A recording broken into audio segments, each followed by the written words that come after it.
दोस्तों, आज हम लोग बात करेंगे एनर्जी बैंड के बारे में। एनर्जी बैंड एक बहुत ही इम्पोर्टेंट टॉपिक है जो कि हर बार 12th क्लास के फिजिक्स के एग्जाम में और डिप्लोमा के फर्स्ट ईयर, सेकेंड ईयर और बीटेक में भी पूछे जाते हैं। तो इसको हम बहुत ही आसानी तरीके से समझेंगे। एक्चुअली बहुत ही ये इम्पोर्टेंट टॉपिक है valence band theory. Band theory ये डिफाइन करता है कि कौन सी मटेरियल कंडक्टर है, कौन सा मटेरियल इंसुलेटर है, कौन सा मटेरियल हमारा सेमीकंडक्टर है। उस वैलेंस बॉन्ड से ही उसको डिफाइन किया जाता है। तो जैसा कि आप देख रहे हैं कि मैंने यहाँ पे जो सो एक्सप्लेन कर रखा है कि हमारे जो कंडक्शन बैंड और जो वैलेंस बैंड है उनका जो एक एनर्जी गैप होता है, उनका जो एक एक जो है सो फॉरबिडन गैप जिसको बोलते हैं हम लोग, वो एक अलग अलग मटेरियल के लिए अलग अलग टाइप के होते हैं। जैसे कि हमारा जो कंडक्शन बैंड और वैलेंस बैंड है उसमें हमारा जो अपर बैंड होता है, अपर बैंड को हम बोलते हैं कंडक्शन बैंड और लोअर बैंड को हम बोलते हैं वैलेंस बैंड। तो ये इंसुलेटर का जो valence band and conduction band का जो बीच का गैप होता है वो बहुत ही ज्यादा होता है। दैट मीन्स अगर हमारा कोई भी फ्री इलेक्ट्रॉन्स अगर वैलेंस बॉन्ड में है, अगर उसको कंडक्शन मतलब कि उसको अगर इलेक्ट्रिसिटी कैरी आउट करना है, अगर इलेक्ट्रिसिटी उसमें फ्लो करना है तो उसको हम लोग एक एनर्जी देते हैं।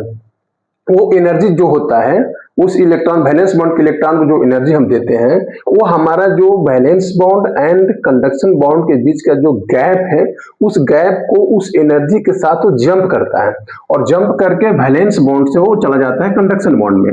कंडक्शन बॉन्ड में जाने के साथ ही वो जो इलेक्ट्रॉन्स होता है वो फ्री मूव करने के लिए कैपेसिटी रखता है, वो फ्री मूव करता है जिससे कि वो इलेक्ट्रिसिटी को कैरी आउट करता है। तो हमारा जो वैलेंस बॉन्ड और इलेक्ट्रॉन्स बॉन्ड में जो इंसुलेटर के लिए जो उनके बीच का जो गैप होता है वो 15 इलेक्ट्रॉन वोल्ट होता है, जो कि एक बहुत ही काफी एनर्जी लेवल होता है जिसके लिए काफी एनर्जी की जरूरत होती है, जिससे कि हम इसको कंडक्शन बैंड में ला सकते हैं। हमारा कंडक्टर के लिए जो है, कंडक्टर के लिए वैलेंस बॉन्ड और कंडक्शन बॉन्ड और वैलेंस बॉन्ड में किसी भी तरह का एनर्जी गैप नहीं होता है। ये दोनों बैंड एक दूसरे के ओवरलैप होते हैं। दैट मीन्स जो एनर्जी लेवल हमारे वैलेंस बॉन्ड के इलेक्ट्रॉन्स के होते हैं वही एनर्जी लेवल हमारे कंडक्शन बॉन्ड के इलेक्ट्रॉन्स के भी होते हैं। इसलिए हमारा जो इंसुलेटर होता है वो इलेक्ट्रिसिटी के लिए बहुत ही अच्छी कंडक्टिविटी करता है, फ्री इलेक्ट्रॉन्स मूव करता है और हमारा इलेक्ट्रॉन्स कैरियर को 1+2 अदर प्लस तक लेके जाता है। इसी तरह हमारा सेमीकंडक्टर हो गया। सेमीकंडक्टर की जो एनर्जी गैप है वो अपना कंडक्शन इंसुलेटर और कंडक्टर ये दोनों के बीच का एनर्जी गैप कराता है। ये एनर्जी गैप 1 इलेक्ट्रॉन वोल्ट के होते हैं।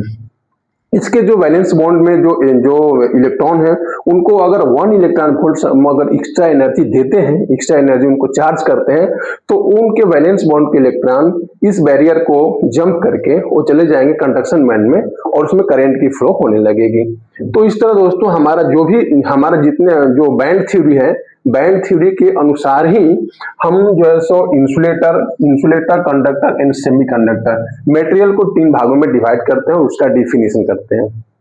मैंने बता दिया, कंडक्शन बैंड को अपर बैंड बोलते हैं और जो है सो वैलेंस बॉन्ड को लोअर बॉन्ड बोलते हैं। ये जो एनर्जी गैप है, ये जो गैप इन दोनों के बीच में है, इसको हम एनर्जी गैप बोलते हैं या इसको हम बोलते हैं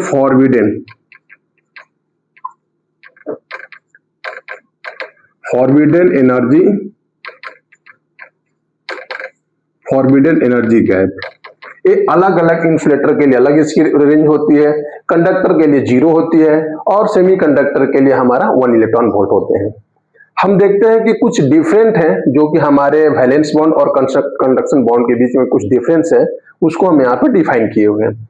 जैसे कि वैलेंस बॉन्ड में हमारा जो इलेक्ट्रॉन होता है वो मूव नहीं कर सकता है। वैलेंस बॉन्ड के जो इलेक्ट्रॉन है वो जो आउटर एटम होते हैं, जो ऑर्बिट होते हैं, उसके साथ में वो टाइटेस्ट बॉन्ड रहते हैं, जिसके कारण वो फ्रीली मूव नहीं कर सकते हैं। जब वो फ्रीली मूव नहीं करेंगे तो इलेक्ट्रिसिटी का वो लोग कंडक्ट नहीं कर सकेंगे। जबकि हमारे कंडक्शन बैंड के जो इलेक्ट्रॉन है वो फ्री मूव कर सकते हैं, क्योंकि उनके पास में एनर्जी लेवल होता है और वो एक एनर्जी लेवल लेने के साथ में वो जो है सो वैलेंस बॉन्ड में कंडक्शन बॉन्ड में जाते हैं। जाने के साथ में उनको फ्री मूव करने के लिए पास में उनके इनफ एनर्जी होते हैं। सेकेंड हमारा है electrons are tightly bonded with the atom. उनका जो आउटर उनका जो होता है सेल जो होता है, आउटर सेल के साथ में इनके जो इलेक्ट्रॉन्स रहते हैं वो टाइटली बॉन्ड रहते हैं। वो टाइटली इतने बॉन्ड रहते हैं कि उनको फ्री मूव होने के लिए एक्स्ट्रा एनर्जी की जरूरत पड़ती है, जिससे electrons are tightly bonded with atoms, balance bond में होते हैं। जबकि हमारा जो कंडक्शन बॉन्ड है, they can easily travels in materials and conduct the electricity. वो मटेरियल्स में इजीली ट्रैवल्स कर सकते हैं, जिससे वो इलेक्ट्रिसिटी को कंडक्ट करते हैं, इलेक्ट्रिसिटी को कंडक्ट कराते हैं। तीसरा हमारा है उसमें different, they do not conduct the electricity. मैंने बताया ऐसे कि इसमें फ्री इलेक्ट्रॉन होते नहीं है, क्योंकि वो आउटर बॉन्ड से, आउटर सेल से बहुत टाइटली बॉन्डेड होते हैं, जिससे उनके पास में फ्री इलेक्ट्रॉन नहीं होते हैं, जिसके कारण वो इलेक्ट्रिसिटी को कंडक्ट नहीं कर पाते हैं। इसमें ये इलेक्ट्रिसिटी को कंडक्ट कर सकते हैं as a room temperature. That means इसके लिए किसी तरह की हमको एक्स्ट्रा एनर्जी की जरूरत नहीं रहेगी।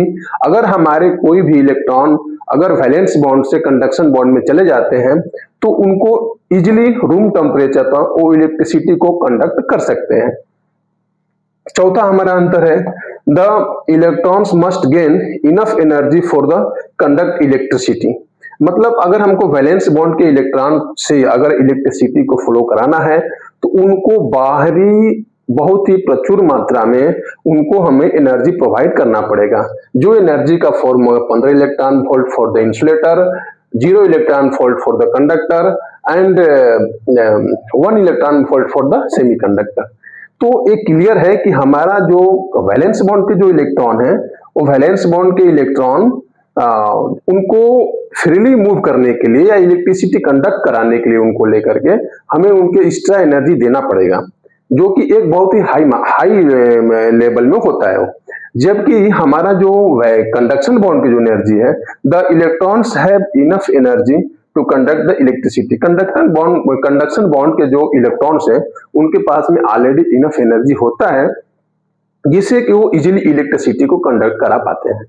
तो जैसा कि मेरा टॉपिक है conduction band and valence band, ये आप लोगों को क्लियर हो गया होगा कि हमारा ये conduction band, valence band insulator के लिए, कंडक्टर के लिए एंड सेमीकंडक्टर के लिए, इनके क्या रेंज होते हैं, इनके एनर्जी लेवल क्या है, और इनको हम वैलेंस बॉन्ड से अगर किसी इंसुलेटर को वैलेंस बॉन्ड के इलेक्ट्रॉन को कंडक्शन बॉन्ड में अगर हमको मूव कराना है, तो उन्हें हमें कितना एक्स्ट्रा एनर्जी लेवल प्रोवाइड करनी पड़ेगी, उनको देनी पड़ेगी। तो दोस्तों ये था हमारा वैलेंस बैंड, बहुत ही इंपॉर्टेंट टॉपिक है, और जो है सो ये बहुत ही इजी वे में समझने का है। अगर इसकी आप एक बार में कंसेप्ट आप समझ लेते हैं, तो ये आप एग्जाम में आसानी से इसको कर पाएंगे। तो दोस्तों मैं आशा करता हूं कि आप लोग जो है सो इससे क्लियर हो गए होंगे, और नेक्स्ट टॉपिक में हम फिर मिलेंगे सेमीकंडक्टर, टाइप ऑफ सेमीकंडक्टर के लिए। इसके लिए आपको अभी के लिए इतना ही। बहुत बहुत धन्यवाद। Thank you.